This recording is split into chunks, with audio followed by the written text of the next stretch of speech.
我操！他绝对是下手最狠的抗日勇士，前往日本比赛8年获得38战全胜的傲人战绩。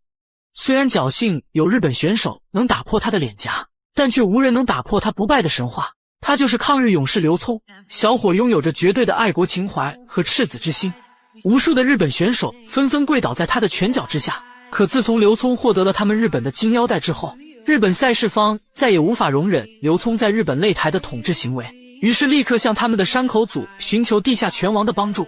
本身赛事方准备了8000万日元，可当听说是教训中国选手的时候，他们竟表示非但分文不取，反倒要派出实力最强的地下黑市拳王。他就是眼前的山田龙王，一个浑身乌漆嘛黑的男人。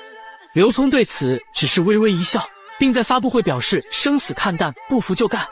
很快就来到了双方约定的比赛日，老铁们点赞支持抗日勇士刘聪，让我们一起欣赏中国硬汉的风采。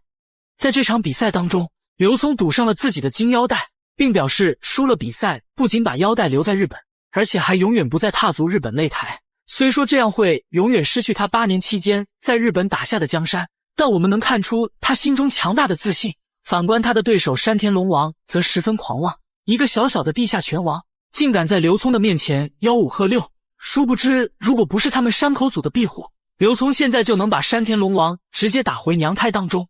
我们可以看到山田龙王身上乌漆嘛黑的，纹的好像是他们动画片当中的神龙，完全是山寨我们中国的龙文化，而且一般人是镇不住龙的霸气的，所以这个山田龙王今天注定是凶多吉少。从实力上来看，刘聪报价严密，步步紧逼，摆明了要来一场真男人大战，硬碰硬和小日本一较高下，无论生死。反观山田龙王且战且退，而且小腿瘦弱，下盘不稳，这就是很多外国选手的通病。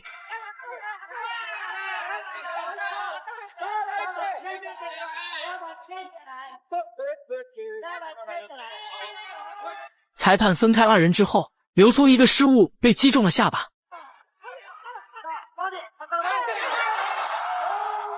摔倒后的刘聪很快起身，心想真是小瞧了眼前的对手。比赛开始时，对手之所以表现得毫无章法，完全是一种迷惑战术。虽说比赛场上以实力论英雄，日本选手的做法无可厚非，但刘聪却完全不想和他玩这么多花花肠子，而是想展现出我们中国硬汉的血性方刚。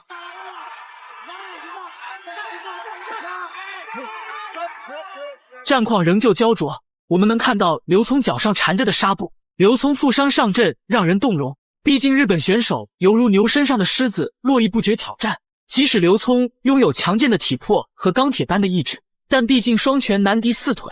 不过老铁们也不用担心，因为刘聪在这场比赛中同样表现出了超强的意志力，相信能给我们带来超强的视觉盛宴。只是希望以后刘聪这样的抗日勇士能多一些，这样刘聪就不用这么辛苦遭受日本选手的车轮战。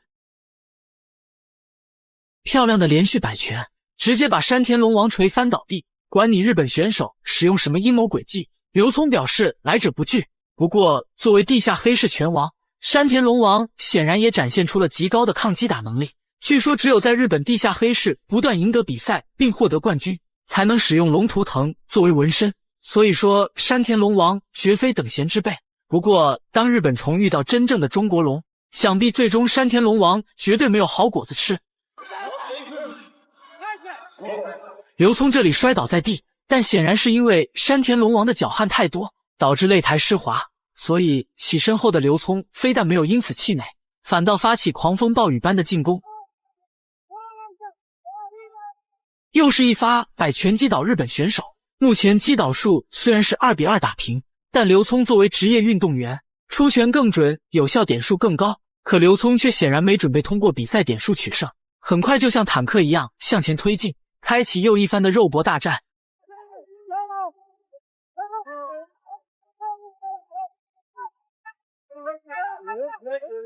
裁判分开了搂抱的二人，此时距离回合结束还有30秒的时间。日本选手虽说还能勉强再战，不过显然已经脚步踉跄，出拳迟缓，显然已是强弩之末了。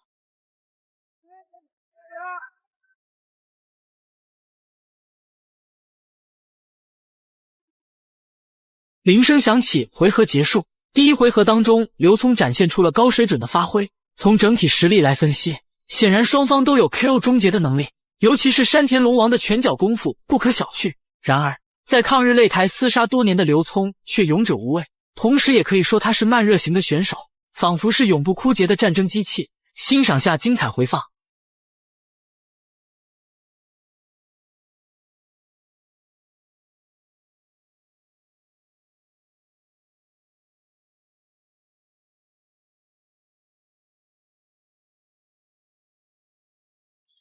第二回合是关键节点，刘聪如果想要赢得比赛，那么出拳势必要更加精准和谨慎，以此来对山田龙王造成致命伤害。不过我相信比起对手坚硬的龟甲，仍旧是刘聪的金刚拳更胜一筹。让我们重新回到比赛当中。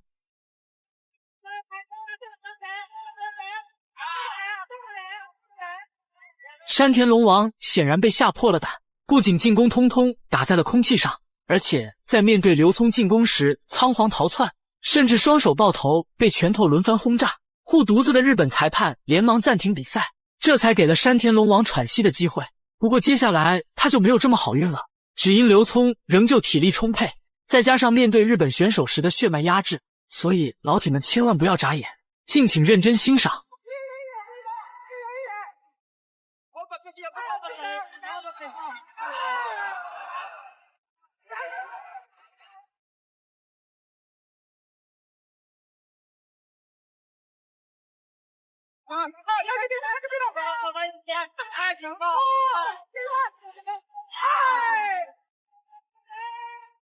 眼看山田龙王的身体被打得千疮百孔，护犊子的日本裁判连忙宣布终止比赛，只因他明白再打下去日本拳坛注定颜面尽失。虽然裁判的过早暂停有些遗憾，但刘聪却仍旧展现出了恐怖的擂台统治力。希望刘聪在接下来的比赛中连战连捷，不断打败那些嚣张的外国选手。老铁们认为硬汉刘聪的比赛过瘾吗？欢迎讨论留言，下期更精彩。